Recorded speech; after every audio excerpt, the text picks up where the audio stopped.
ভারতের দাদাগিরি শেষ, আবারও ৯ চিনিকল চালু করছে বাংলাদেশ।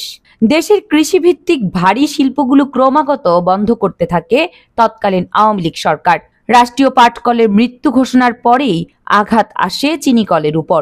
দীর্ঘদিন ধরেই পরিকল্পিতভাবে দুর্বল করে ফেলার পর শেখ হাসিনা সরকার সিদ্ধান্ত নেয় রাষ্ট্রীয় চিনিকলগুলো বন্ধ করার। এক এক করে বন্ধ হতে থাকে দেশের ৬টি চিনিকল।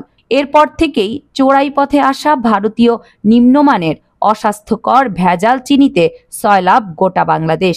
ভারত বাংলাদেশ সীমান্তের ২৭টি চোরাপথ দিয়ে প্রকাশ্যে আসে এসব চিনি। শুধু তাই নয়, আমাদের ১৫টি চিনিকল থাকার পরও প্রায় শতভাগ ভারতের চিনির উপর নির্ভরশীল হয়ে ওঠে বাংলাদেশ। আর এ কারণেই চরমভাবে ক্ষতিগ্রস্ত হয় দেশীয় চিনি শিল্প প্রতিষ্ঠানগুলো। তবে প্রশ্ন থেকে যায়, চিনিকল বন্ধ কাদের স্বার্থে? তবে আশার কথা হচ্ছে অন্তর্বর্তীকালীন সরকার দেশের বন্ধ চিনিকলগুলো শীঘ্রই চালু করতে যাচ্ছে। কিন্তু পারবে কি আবার সগৌরবে মাথা উঁচু করে দাঁড়াতে বাংলাদেশের চিনিকলগুলো? বন্ধ হবে কি চোরাই পথে আসা ভারতীয় নিম্নমানের চিনি? তা জানাবো আজকের এই ভিডিওতে। চলুন শুরু করা যাক। ইতিহাস বলছে ব্রিটিশ ও পাকিস্তান আমলে উত্তরাঞ্চলে সেই সময়কার সর্বাধুনিক অ্যাডভান্স টেকনোলজি স্থাপন করা হয় দেশের চিনিকলগুলো। রাষ্ট্রায়ত্ত চিনিকলগুলো একসময় বছরে ১.৫ থেকে ২ লাখ টন চিনি উৎপাদন করত, যা বাজার নিয়ন্ত্রণের হাতিয়ার হিসেবে কাজ করত। কিন্তু ৬টির উৎপাদন বন্ধ রাখায় দেশীয় উৎপাদন কমে মাত্র ২৫,০০০ টনে নেমে আসে। এতে চিনি খাত প্রায় ৯৬% ভারত ও অন্যান্য দেশ থেকে আমদানি ভিত্তিক বেসরকারি কলগুলোর উপর নির্ভরশীল হয়ে পড়ে।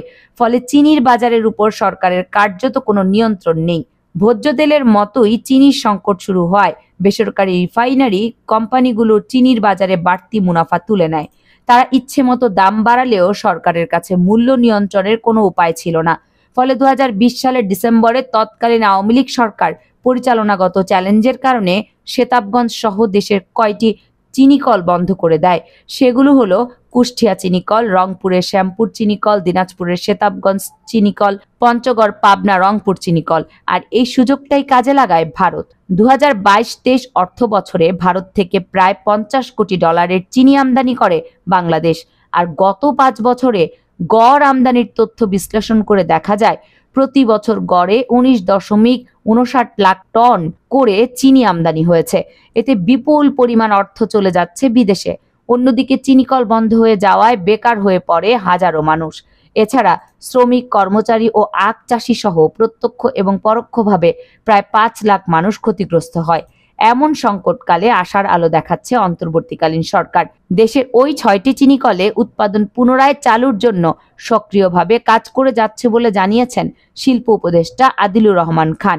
এছাড়া শিল্প মন্ত্রণালয় এক গেজেট প্রকাশের মাধ্যমে অন্যান্য চিনিকলগুলোর চালুর তারিখ ঘোষণা করে। ৬ ডিসেম্বর জিল বাংলা চিনিকল লিমিটেড ঘোষিত তারিখ অনুযায়ী আগামী ২৯ নভেম্বর রাজশাহী চিনিকল লিমিটেড ও নাটোর চিনিকল লিমিটেড, ১৩ ডিসেম্বর ঠাকুরগাঁও ও মোবারকগঞ্জ চিনিকল লিমিটেড এবং ২০ December Keru and company Bangladesh limited ও জয়পুরহাট চিনিকল লিমিটেড উৎপাদন শুরু করবে। অন্তর্বর্তীকালীন সরকারের এই উদ্যোগকে সাধুবাদ জানিয়েছে দেশের সর্বস্তরের মানুষ। তারা আশা করছেন চিনি আমদানিতে ভারতের উপর নির্ভরশীলতা কাটিয়ে বাংলাদেশ একদিন স্বনির্ভর হয়ে উঠবে এবং চিনি শিল্পের সুদিন আবার ফিরে আসবে ইনশাল্লাহ। দর্শক, এই পর্যন্ত চেষ্টা করেছি বাংলাদেশের চিনি শিল্প নিয়ে সঠিক তথ্য প্রকাশের এবং পেঁয়াজ নিয়ে কথা বলার জন্য। যদিও কোনো ভুল তথ্য থেকে থাকে তাহলে ক্ষমা সুন্দর দৃষ্টিতে দেখবেন। কামরুন নাহার রাখি, কেএনআর মিডিয়া।